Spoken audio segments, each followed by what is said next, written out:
안녕하세요. 저는 40대 초반이고 이제 중반을 바라보고 있는 직장인 여자입니다.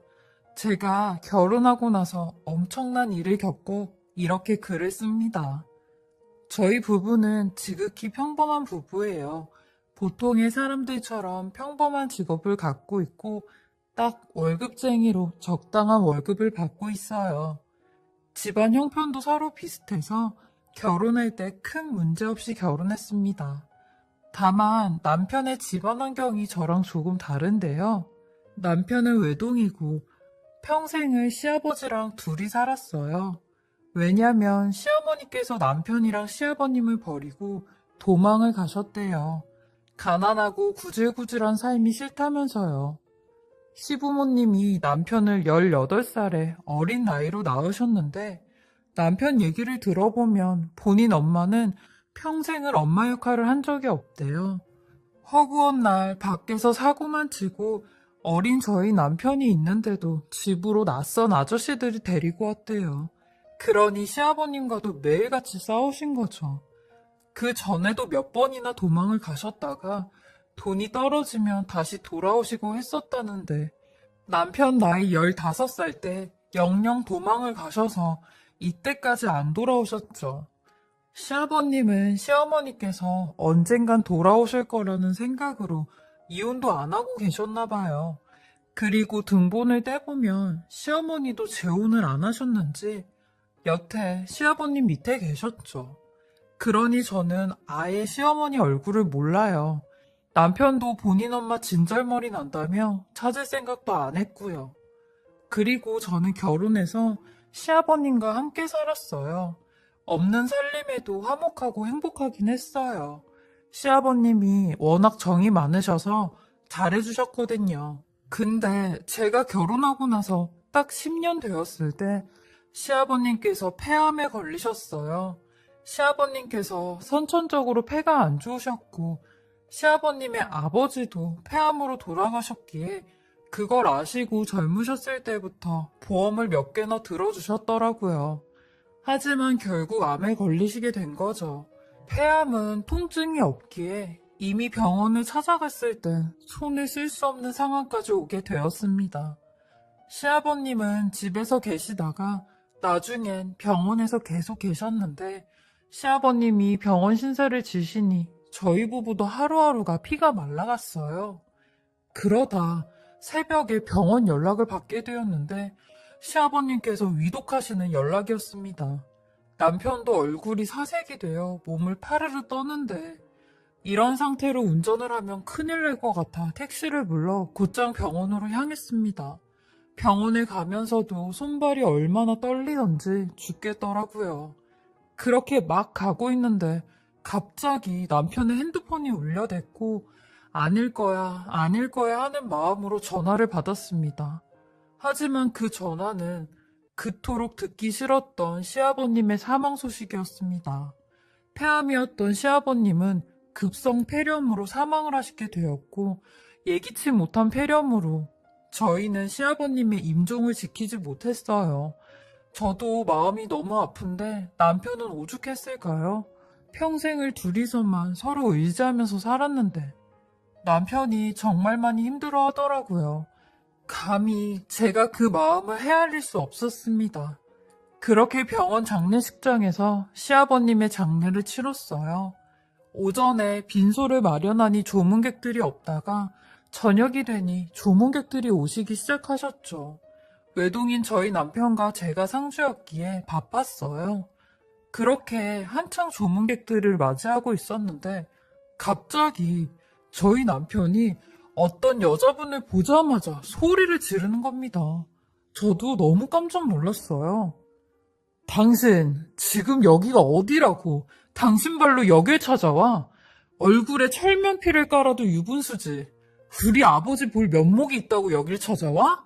당장 나가. 당장 나가라고 하며 그 여자분을 끌어내는데 그 여자분도 얼굴을 곳곳이 세우며 내가 못 올 때 왔어? 상복이나 내놔 하시는데 알고 보니 도망갔었던 남편의 어머니였습니다. 저한텐 시어머니 되시는 분이었죠.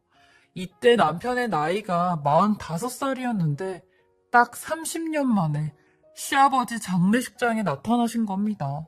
저도 그때 처음으로 시어머니 얼굴을 본 거예요. 30년 만에 나타났어도 남편은 시어머니의 얼굴을 모를 수가 없었죠. 30년 전이면 남편의 나이 15살인데 본인 엄마 얼굴이 기억이 안 나겠어요? 순간 싸한 침묵이 흘렀고 시끌시끌했던 식당도 조용해졌어요. 저도 눈치만 보고 있었죠. 그러니 시어머니란 사람이 저한테 먼저 말을 걸더라고요. 보아하니 네가 내 며느리겠구나. 나 네 시임이 되는 사람이다. 어째 결혼한다고 얼굴도 한번 안 비추고 이런 데서 만나야 되는 거냐? 예, 멀뚱멀뚱 서있지 말고 상복을 주던가 이거 옷을 받던가 뭐라도 좀 해라. 네 신랑은 아주 버릇도 없이 나를 저렇게 노려보는데 내가 지금 못 올 때 왔냐? 남편이 죽었다는데 처가 안 와? 하시며 저한테 소리를 지르셨어요. 그러니 그걸 보는 남편도 가만히 안 있었고 시어머니는 더 가만히 안 있었어요. 보통이 아니시더라고요. 자식 새끼라곤 하나 있는 거. 네 애미를 이렇게 개차반해? 손님들 있는 데서 개망신 한번 줘봐? 니네 사회생활하는데 얼굴 못 들게 해줘? 그 꼴 보기 싫으면 얼른 상복 내놔! 하시는데 결국 제가 남은 상복 하나 드렸어요. 장례식장에서 큰 소리 나는 게 좋은 건 아니잖아요. 시어머니라는 사람 정말 뻔뻔하기 그지없더라고요. 남편이 그동안 어떻게 살아왔는지 제가 시어머니랑 딱 1시간 있으면서 알겠더라고요. 그렇게 시어머니는 3일장 중에 첫째 날 오시고 마지막 날 오셔서 수목장까지 따라가셨습니다. 그렇게 시어머니랑 인연은 끝이라고 생각했는데 저희한테 청천벽력 같은 소리를 하시기 시작했어요.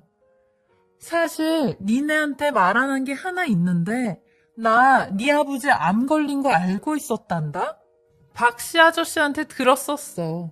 여기서 박씨 아저씨는 시아버님의 친구분이며 시어머니를 소개시켜 주신 분이세요. 그래서 서로 다 아는 사이였죠.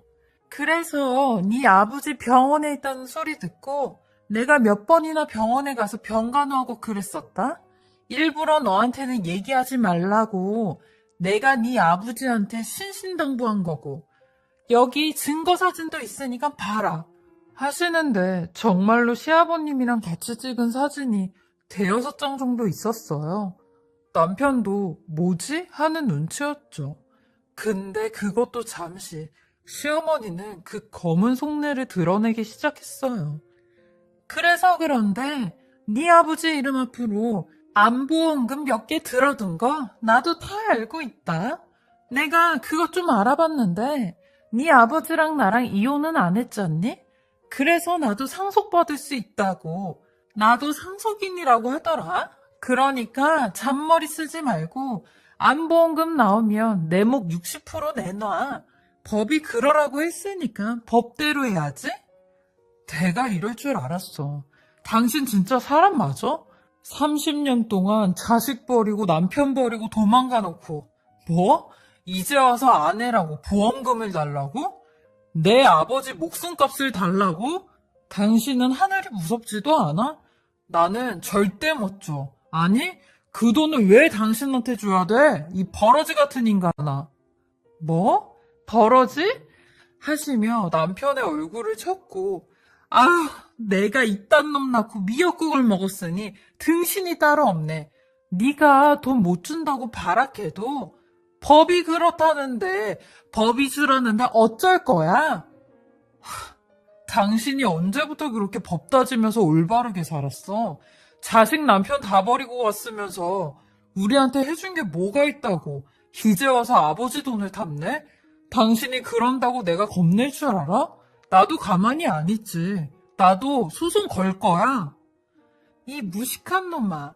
네가 암만 소송 걸어도 계란으로 바위치기라니까. 내가 변호사 데리고 네 앞에 다시 올 테니까 그렇게 알고 있어. 하시는데 듣자 하니 저도 너무 화가 나 한마디 했어요. 저기요. 법이 그렇다고 해도 사람이 양심이 있어야죠. 저도 아이 키우는 엄마예요. 저는요, 애들 버리고 가라고 해도 한 발자국도 발이 안 떨어질 것 같아요. 근데 그쪽은 버렸잖아요. 그럼 최소한 다시 돌아오진 말아야죠. 근데 그 돈이 그렇게 탐이 나서 다시 오셨어요? 무슨 낯짝으로 와서 돈을 달라고 하세요? 당신은 두 사람한테 미안함도 가책도 안 느껴지세요? 야, 그래서 내가 니들 대신 몇 번씩 병간호하러 다녔잖아. 그러는 니들은 네 아버지한테 뭘 했어? 병간호 한번 제대로 한 적 있어? 이것들이 아주 쌍으로 뭐 하는 거야? 니들은 천륜도 없어? 그리고 너는 니네 엄마한테도 말을 이따위로 하니? 며느리라는 것도 똑같네, 똑같아. 병간호를 제대로 했냐고요? 결혼해서 이날이 때까지 이 사람이 아버지 모시고 살았어. 아버지 아프셨을 때도 병수발 다 들고 힘든 거 더러운 거 다 치우면서 살았다고. 당신이 무슨 자격으로 이 사람을 판단해? 당신이야말로 그 보험금이 탐이 나서 아버지 병수발했겠지. 어디서 어줍지도 않은 사진 몇 장 보여주면서 증거라고 하고 있어. 내가 당신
가만 안 둘 거야.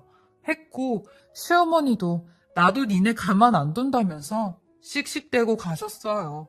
그로부터 딱 3일 후, 시어머니는 정말 변호사를 대동해 저희를 찾아왔고, 그 변호사는 상속법과 법정 상속분을 운운하며 배우자인 시어머니한테 시아버님의 유산의 1.5 지분을 지급하라고 했어요.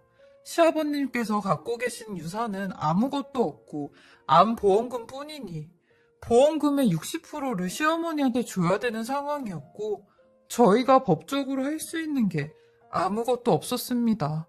정말 불리하고 억울하지만 얄짤없이 보험금의 60%를 시어머니한테 지급해야 되는 상황이었어요. 저희도 나름 변호사를 알아봐서 상담해봤는데 이건 무조건 줘야 된대요. 분해도 시어머니 말대로 정말 법이 그랬거든요. 이런 법을 시어머니는 악용한 거고요. 그렇게 시아버님의 보험금 심사가 끝이 나고 보험금이 지급이 되었어요. 시아버님은 살아생전 물려줄 게 보험금밖에 없다며 저금은 못하셔도 보험금 하나는 열심히 내셨다는데 그 말씀처럼 보험금이 꽤 많이 나왔습니다. 보험회사 직원분은 시아버님 핸드폰으로 관련 서류를 하나 보내겠다고 확인을 해보라고 해서 시아버님의 핸드폰을 열었는데 저희 부부는 시아버님 핸드폰을 보고 정말 깜짝 놀랐습니다. 장례 때문에 정신이 없어 시아버님 핸드폰을 그때 처음 봤었는데 그걸 보고 시아버님이 하늘에서도 절 돕는다고 생각했어요. 시아버님은 본인 핸드폰에 무수한 증거들을 많이 남기셨고 시어머니랑 했던 통화 녹음부터 문자까지 전부 다 저장을 해두셨더라고요. 그걸 보고 저희는 시아버님 핸드폰을 전부 다 빠짐없이 보았어요. 시어머니는 시아버님의 건강 악화와 보험 얘기를 박씨 아저씨한테 듣고는 아주 계획적으로 시아버님께 접근을 했더라고요. 녹음된 통화 내용엔 여보, 지난 세월 동안 나도 후회 정말 많이 하면서 살았어. 당신이 아프다는 소리 듣고 나도 정신이 들더라고. 당신이 나 때문에 이렇게 아픈 것 같기도 하고 내가 사죄하는 마음으로 이제라도 당신 돌봐줄게. 라는 내용부터 여보, 그 당신이 들어둔 보험금 있잖아. 그거 대리인을 나로 돌려주면 내가 그동안 우리 아들한테 못 준 사랑 다 줄게. 그러니까 그거 좀 바꿔주면 안 될까? 하는 얘기까지 있었네요. 저희 시아버지가 내가 머리에 총 맞았냐고 절대 안 된다고 하니 시어머니는 반강제적으로 야, 이 영감아, 당신이 그딴 식으로 나오면 나도 당신 병간호 안 해줄 테니까 그렇게 하라. 그러니까 빨리 내 말대로 하라고 하셨더라고요. 시모는 상속에 대해 억지로 유언을 시킨 겁니다. 그리고 통화뿐만이 아니라 문자도 수십 통을 보내셨더라고요. 하루 빨리 대리인으로 바꾸라고 난리를 치셨는데 저희는 이걸 보자마자 이걸 법적 증거로 삼자고 좋아라 했습니다. 저희가 시어머니 때문에 유산에 대해 이것저것 많이 알아봤었는데 잘하면 상속인의 결격 사유로 충분한 증거가 될 수도 있겠더라고요. 이 증거들로 시어머니께서 상속을 받지 못하게 하자고 했습니다. 그리고 시아버님 메모장에 글을 하나 발견하였는데 시아버님께서 내가 언제 어느 때 갑자기 죽을지 모르니 혹여나 문제가 생기면 이걸 사용해라 라는 글이 있었어요. 시아버님은 이런 일이 일어날 걸 예측하고 계셨고 저희가 신경 쓰는 게 많으니 미리 얘기 못했던 거 미안하다고 하셨죠. 이 얘기를 미리 한다고 했어도 시아버님이 병상에 계시는데 시어머니를 찾아서 시어머니 이혼 소송을 할 수도 없는 노릇이었기에 나름 대비를 하신 것 같아요. 저희는 바로 핸드폰을 들고 상담을 했던 변호사분을 찾아갔고 증거로 사용할 수 있냐고 물어보니 이 정도면 증거로 충분할 수 있다고 너무 다행이라고 하셨어요. 그렇게 저희 시어머니를 상대로 소송을 진행하였고 시어머니는 발악을 하시며 이것들은 내 인생에서 평생 도움이 안 된다고 길길이 날뛰셨어요. 저희 남편도 시어머니한테 당신도 내 인생에서 도움 안 되는 건 매한가지라고 당신은 천벌받아야 마땅하다고 했네요. 소송하면서도 알게 된 게 몇 가지 있었는데 시어머니는 동거를 하는 사람이 있었고 그 사이에 낳은 자식도 하나 있더라고요. 그리고 시아버님 살아계셨을 때 병간호로 왔다고 했던 시어머니는 딱 3번 병원에 왔었어요. 그러고도 저희한테 니들은 한 게 뭐가 있냐고 하는데 이런 사람이 저희 남편의 엄마라는 게 남편이 너무 불쌍하고 안쓰럽더라고요. 길고 긴 법정 싸움이 될 테지만 끝까지 싸워서 시어머니 영영 얼굴도 못 디밀게 하려고요. 저의 긴 이야기 들어주시고 읽어주셔서 감사합니다. 지금까지 사례자분의 글을 읽어보았는데요. 정말 사람이 저럴 수도 있나 하는 생각이 들었습니다. 최소한의 양심도 없는 시어머니네요. 그동안 자식도 버리고 남편도 버렸으면서 돈 나올 곳이 있으니 철면피 깔고 찾아온 게 낯짝도 두껍네요. 저도 읽는 내내 화가 나고 분하더라고요. 꼭 법정 싸움에서 이기셔서 돌아가신 시아버님의 마음을 달래드렸으면 좋겠습니다. 얼마나 원통하셨음 핸드폰 메모장에 그런 글을 남기셨는지 감히 그 마음을 헤아릴 수가 없네요. 마음 굳게 먹으시고 잘 헤쳐나가셨으면 좋겠습니다. 화이팅 하시고 응원하겠습니다.